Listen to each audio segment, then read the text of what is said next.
अच्छा, फिर भी आप मानेंगे कि एक कुशल योद्धा की तरह लड़े वो, कहाँ भारतीय जनता पार्टी दुनिया का सबसे बड़ा दल, केंद्र में आपकी सरकार, तमाम राज्यों में एक भीमाकाय परिवार भारतीय जनता पार्टी का, और सामने एक अखिलेश यादव की पार्टी जो केवल उत्तर प्रदेश में जिसका संगठन है, फिर भी अखिलेश ने कई सीटों पर आपको पराजित भी किया, संघर्ष भी किया, बहुत कम मार्जिन से भी कुछ सीटें आप जीते, कुछ लेकिन वो सत्तारूढ़ दल की मानसिकता से भी निकले नहीं, विपक्ष का काम वो कर नहीं सकेंगे। कर रहे हैं। मीडिया में भी विषय आ रहा है कि इस बार डिप्टी सीएम के रूप में आपका नाम आगे आ रहा है। आपका प्रशासनिक अनुभव भी है, आप सरकार में पहले मंत्री भी रह चुके हैं, संगठन का भी अनुभव है और एक वरिष्ठतम नेताओं में उत्तर प्रदेश के आपकी गिनती है, तो तैयार हैं दायित्व के लिए? कार्यकर्ता हूँ, सिपाही हूँ, सेनापति का कोई आदेश होगा तो पालन करेंगे।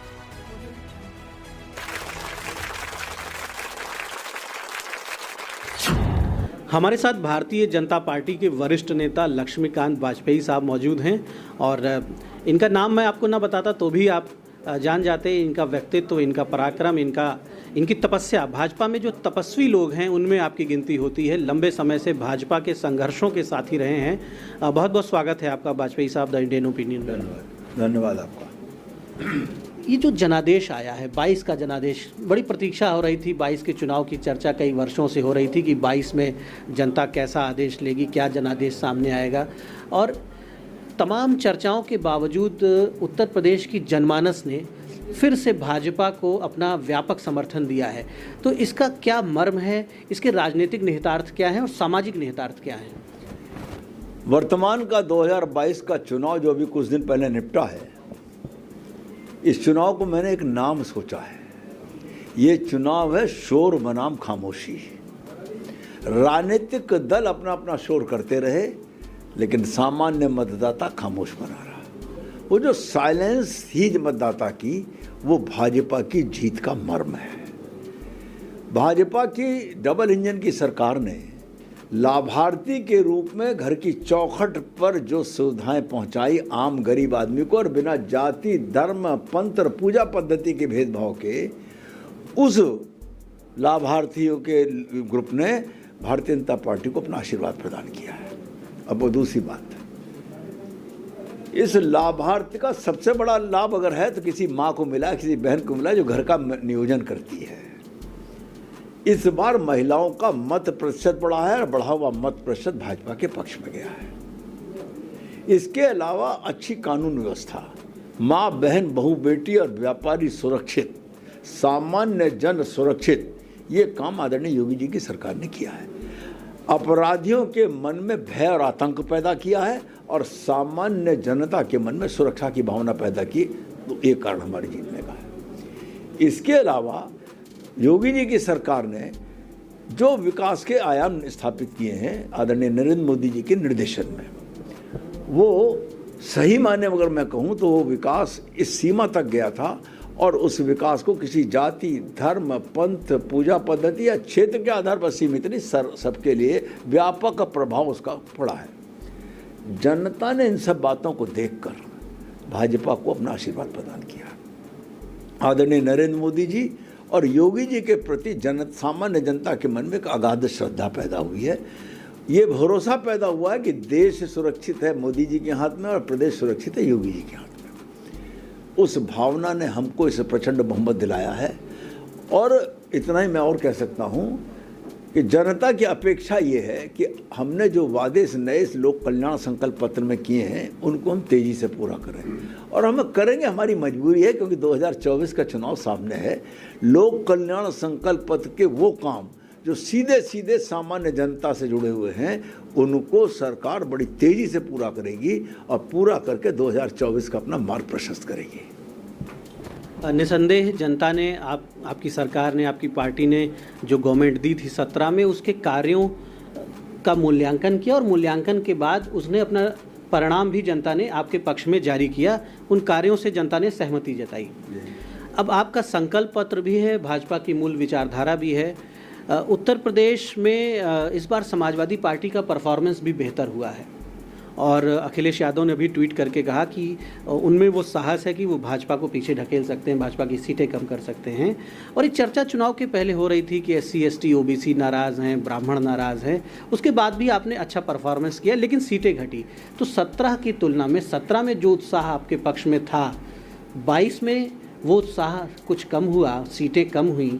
जबकि 17 से 22 तक 5 साल आपने परफॉर्म भी किया, आपने काम भी किया जनता के लिए। 17 में आपको उत्तर प्रदेश में नहीं मौका था काम करने का, 14 से आपने केंद्र के सरकार में काम किया था।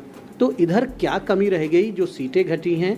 और जबकि आपने काम भी किया, आपने लाभ भी दिया, प्रदेश में तमाम मोर्चों पे काम किया। चुनाव जीतने में केवल विकास ही कारण नहीं होता। हर विधानसभा, उत्तर प्रदेश संभावनाओं का और समीकरणों का प्रदेश है। बुंदेलखंड की अलग संभावना है, पूर्वांचल की अलग है, मध्य उत्तर प्रदेश की अलग है और पश्चिम की अलग है। उस संभावना और समीकरणों और फिर अलग अलग विधानसभा क्षेत्र में कहीं हमारा प्रत्याशी, कहीं सामने वाले प्रत्याशी, इन सब में जो कारण बनते हैं, इनके कारण हम हो सकती सीटें कम रह गई हैं। लेकिन बहुमत हमको है, कंफर्टेबल बहुमत है। हम सरकार चलाएंगे और सरकार के माध्यम से काम करके हम इनको, और ये अखिलेश जी ने जो कहा मैं उसका भी जवाब देना चाहता हूँ। मैं आदरणीय अखिलेश जी से कहना चाहता हूँ, अभी तो निपट के चुके हो। भाजपा को धकेल रहे थे, धकेल पाई क्या? 400 की शुरुआत की थी, 400 के विधायक जीत आएंगे। मैंने पूछा था कि 3 कौन सी हारोगे, वही बता दो। मैं वो नहीं बताई आज तक। 1 हफ्ते 8 दिन पहले आ गए थे 200 सीटों पर, और अब 200 भी नहीं मिली ना। तो मेरा कहना है कि टारगेट भी रखें, हौसला भी रखें, मैं स्वागत करूंगा, लेकिन ऐसी चुनौती न दें कि पता लगा उनके यहाँ खुद के दरवाजे पर खड़े होने वाले लोग ना बचें। ऐसी चुनौती कम से कम भाजपा को तो ना दें। अच्छा, फिर भी आप मानेंगे कि एक कुशल योद्धा की तरह लड़े वो? कहाँ भारतीय जनता पार्टी दुनिया का सबसे बड़ा दल, केंद्र में आपकी सरकार, तमाम राज्यों में एक भीमाकाय परिवार भारतीय जनता पार्टी का, और सामने एक अखिलेश यादव की पार्टी जो केवल उत्तर प्रदेश में जिसका संगठन है। फिर भी अखिलेश ने कई सीटों पर आपको पराजित भी किया, संघर्ष भी किया, बहुत कम मार्जिन से भी कुछ सीटें आप जीते, कुछ वो जीते। तो एक कुशल रणनीतिकार के रूप में क्या अखिलेश यादव विपक्ष के नेता के रूप में स्थापित हो गए यूपी में? नहीं, ये बात ठीक है कि उन्होंने प्रयास किया, लेकिन वो सत्तारूढ़ दल की मानसिकता से भी निकले नहीं। विपक्ष का काम वो कर नहीं सकेंगे, नंबर 1। दूसरी बात है, हमारा अगर बड़ा परिवार है तो परिवार उनका भी बड़ा है। उनके साथ भी माननीय मुलायम सिंह यादव जैसे योद्धा की, जो व्यक्तिगत जीवन में भी पहलवान थे और राजनीति के भी अखाड़े के पहलवान थे, उन जैसी पूंजी पर वो काम नहीं कर पाए। कारण कि उन्होंने मुलायम सिंह के सिर पर पैर रखकर राजनीति करनी चाहिए। उनके साथ के जो लोग थे उनको उपेक्षित करके राजनीति करनी चाहिए। परिणाम उनके सामने आ गया। अच्छा, चुनाव के कुछ महीनों पहले उत्तर प्रदेश में हमारी सरकार का जो पुलिस विभाग है उसने एक बड़ा खुलासा किया था कि उत्तर प्रदेश में नहीं, उत्तर भारत में सुनियोजित रूप से धर्म परिवर्तन हो रहे हैं और ये बहुत से संगठन वेल प्लान्ड वे में काम कर रहे हैं। हिंदुओं में जो गरीब तबके हैं, बल्कि हिंदुओं के सभी वर्गों को टारगेट करके धर्म परिवर्तन कराया जा रहा है। ये सारी चीज़ें, क्या जनता इनसे भी दुखी हुई? और एक कहीं ना कहीं लोगों को ये लगता है, खासतौर से बहुसंख्यक वर्ग को, कि वो राजनीतिक रूप से विकल्पहीन है, इसलिए भाजपा ही उनके पास विकल्प है और कोई दल उनकी बात नहीं करता। कोई विशेष चुनाव का भाग नहीं था, इतना ही मैं कहूँगा। इसलिए चुनाव वो जिस पे जीते वो अपना आकलन कर लें, चुनाव हम जिस पे जीते हम अपना आकलन कर लें, और 2024 के लिए मैदान में आने की तैयारी करें। वो हम मैदान में अगले दिन से हैं। इस बार आपकी पार्टी में संगीत सोम, सुरेश राणा, ये जो पश्चिम में जब पिछली बार अखिलेश की सरकार में कुछ विषय हुए थे सांप्रदायिक, तो वहाँ पर हिंदुत्व का नेतृत्व करते हुए दिख रहे थे, हिंदुओं के मुद्दे उठाते थे, उनकी मदद की बात करते थे, उनके उत्पीड़न को रोकने की बात करते थे। ये लोग चुनाव हार गए, जबकि मुख्तार अंसारी के परिवार के लोग चुनाव जीत गए, नाहिद हसन जैसे लोग चुनाव जीत गए। तो जो सांप्रदायिक मुस्लिम चेहरे थे वो चुनाव जीते, लेकिन जो हिंदुत्व की बात करते थे, प्रबल हिंदुत्व की बात करते थे, जिन पर सांप्रदायिकता का आरोप लगता था, वो हिंदू चेहरे चुनाव हारे। चुनाव की हार जीत केवल हिंदुत्व पर और इस पर नहीं होती। अब वो हारे हैं, ये कड़वा सच है। क्यों हारे हैं इसका आकलन उन्हें स्वयं करना चाहिए और भविष्य में उस कमी को दूर करना चाहिए। हिंदू मतदाता राजनीतिक रूप से आप मान रहे हैं कि पर्याप्त जागरूक हो गया है देश के लिए? देश का हर वर्ग का मतदाता पर्याप्त जागरूक है, केवल हिंदू ही नहीं। अच्छा, ब्राह्मणों को लेकर एक चर्चा छिड़ी थी विपक्षी दलों ने कि ब्राह्मणों को उपेक्षित किया गया और उनको अपमानित किया गया, इनकाउंटर्स की बात हुई, तमाम ब्राह्मणों की हत्या की बात हुई। ये सारे विषय कहाँ गए और इन विषयों ने क्या प्रभाव दिखाया चुनाव में? जो लोग इस विषय को उठा रहे थे उनके को मैं एक उदाहरण देना चाहता हूँ। संतोष पांडे ने परशुराम जी के मंदिर बनवाए। संतोष पांडे को टिकट नहीं दिया उन्होंने, तो उन्हें डर था कि कहीं ये ब्राह्मणवादी छवि मेरे चुनाव पर हावी ना हो जाए। तो केवल इशू उठाने के लिए ब्राह्मण का विषय इनके पास था, उसको ब्राह्मण की कोई मदद करने का इरादा नहीं था। चुनाव से पहले स्वयं साबित कर दिया।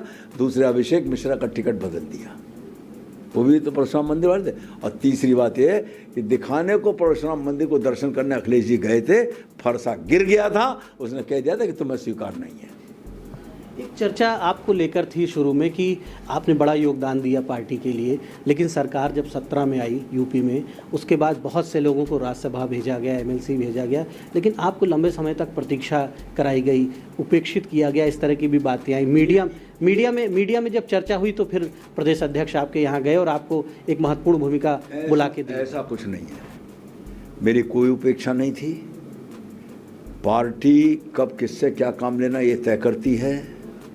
जिस व्यक्ति को घर से बुलाकर प्रदेश अध्यक्ष बनाया गया, कहीं मांगने नहीं गया था, और 4 साल मुझ जैसे आदमी, कड़वे आदमी को प्रदेश अध्यक्ष रखा गया। इसलिए कोई किसी की उपेक्षा नहीं है, कोई किसी को आगे पीछे करने की बात नहीं है। जब जिस काम की आवश्यकता, उसके उपयुक्त कार्यकर्ता को आगे लाकर काम लेना, ये पार्टी की पद्धति है और उसी का पालन होता है। मेरे मन में कोई किसी प्रकार का लेश मात्र तकलीफ नहीं है। जिनको तकलीफ, काजी जी क्यों दुबले शहर के अंदेशे में होनी मुझे चाहिए, तकलीफ होने हो रही है। एक अंतिम प्रश्न करूंगा। आप बड़े त्यागी व्यक्ति हैं और संगठन से जुड़े रहे हैं शुरू से ही। इस बार बहुत से लोग चर्चा कर रहे हैं, मांग भी कर रहे हैं, मीडिया में भी विषय आ रहा है कि इस बार डिप्टी सीएम के रूप में आपका नाम आगे आ रहा है। आपका प्रशासनिक अनुभव भी है, आप सरकार में पहले मंत्री भी रह चुके हैं, संगठन का भी अनुभव है और एक वरिष्ठतम नेताओं में उत्तर प्रदेश के आपकी गिनती है, तो तैयार हैं दायित्व के लिए? कार्यकर्ता हूँ, सिपाही हूँ, सेनापति का कोई आदेश होगा तो पालन करेंगे, लेकिन ये निर्णय पार्टी का है, अधिकार पार्टी का है, ये उसी पर छोड़ना चाहिए। किसी वर्ग, बिरादरी या किसी दबाव के आधार पर पार्टी को बाध्यता नहीं करनी चाहिए। मैं बिल्कुल बाध्य नहीं करता, जो निर्देशों का पालन करूँगा। कार्यकर्ता जो कभी पूर्ण नहीं होता, उस रूप में काम कर रहा हूँ और करता रहूँगा। तो आपने वाजपेयी साहब को सुना और साफ कहना है इनका कि किसी पद की लालसा नहीं है और पार्टी को कोई प्रेशर नहीं है इनकी तरफ से या इनकी समर्थकों की ओर से। जो भी भूमिका दी जाएगी, जो भूमिका मिली है, अभी तक लंबा कार्यकाल हो गया है भाजपा में, उस भूमिका का निर्वहन किया है इन्होंने और आगे भी बीजेपी की ओर से जो भी भूमिका नेतृत्व की ओर से दी जाएगी उसके लिए तैयार हैं। द इंडियन ओपिनियन के लिए दीपक मिश्रा, लखनऊ।